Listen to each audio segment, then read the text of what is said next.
Gilbert.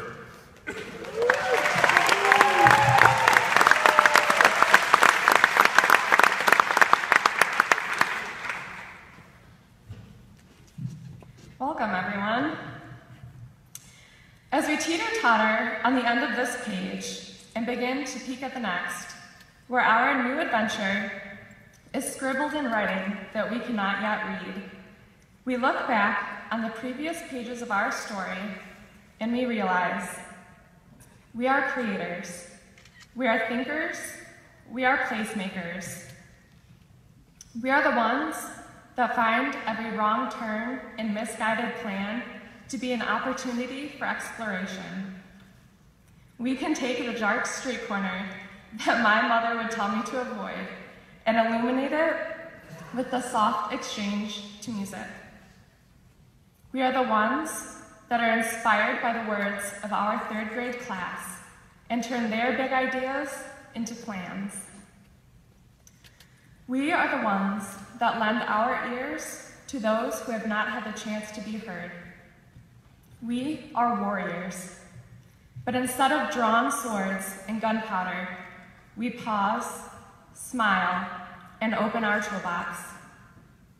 Inside, we find perspective to see from a new vantage point. We find the ability to dialogue with whomever we encounter, and we will find confidence. So now, as we grasp this page more firmly between our anxious fingers and flip to the next, remember this confidence that we are going out to live our learning. Thank you.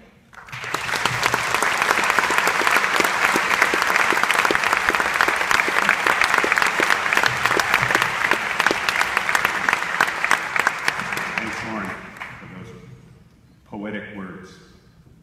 Our 3rd speaker is Catherine Bargerstock.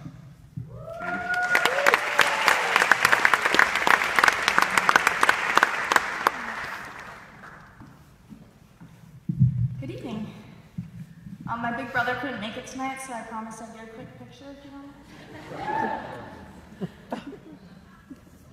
Thank you. Hope that's okay, Nikki.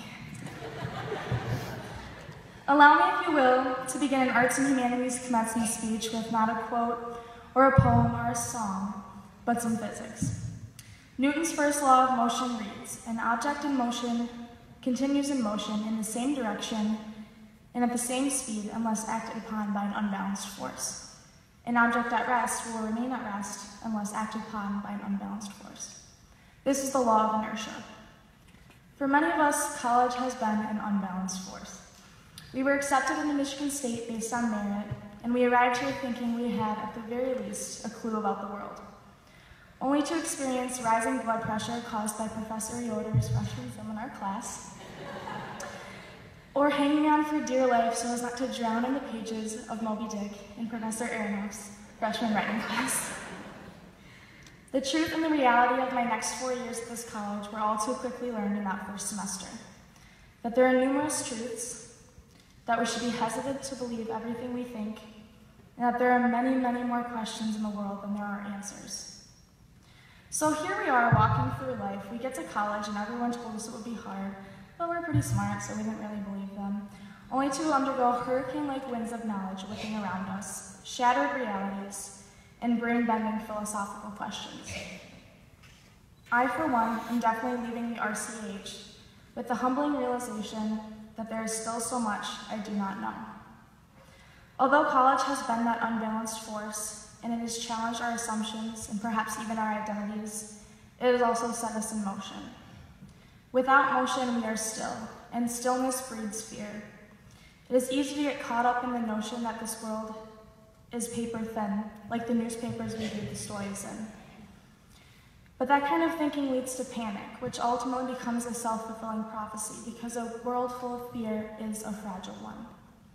However, my time at this college and at this university has showed me a different side of reality and a stark contrast to fearful living. I have been left awestruck by not fragility, but rather strong people bursting with tenacity, by the resilience of 5th grade girls who aspire to be astronauts and presidents, and by art that is timeless and simulates change, and by you, my fellow classmates, who are so driven not only by your desire to change the world, but also your desire to change yourselves. It is easy to remain idle and to believe change is impossible. It is also easy to believe that success is a good education followed by a good paying 9-to-5 job. And while that may be true for some, I would venture to say that success for this graduating class looks a little different. It may be launching a musical career, or using art to engage the underprivileged, or just getting a job to prove your parents wrong. Look around you. There are people that were in your first year classes, people that you overheard singing in the community bathrooms, Becky Barron, who are not sitting next to you today. We didn't all make it here, but there is a reason you are here today, and it's because you found something in this college that drove you. We spent 4 years here building these relationships, breaking down barriers, and arranging the tables in a circle. There is no way you could be here graduating from the RCAH today unless you found a little piece of yourself and an inkling of the kind of person you hope to be in this young college with a big heart. Whether it was learning how to yodel in Professor Bossy's African music class, or ice skating with the cardboard cutout of Dean Asquith at MUN, or hopefully something a little more, something about this community, something about being constantly surrounded by people different from yourself, but similar in their passion, their hunger for knowledge, and the heart to keep moving brought you here today. So whatever it may be about this college or this unbalanced force that has set you in motion, I urge you to hold on to it. Because it got us through every page of Moby Dig. It got you here today, and I guarantee it will get you to where you're headed next. I challenge all of you to stay in motion, and I remind you that your passion, dedication, and curiosity got you through this collegiate experience, and you are better off for it. Now it is your time to go make the world a little better off as well. Congratulations, class of 2015.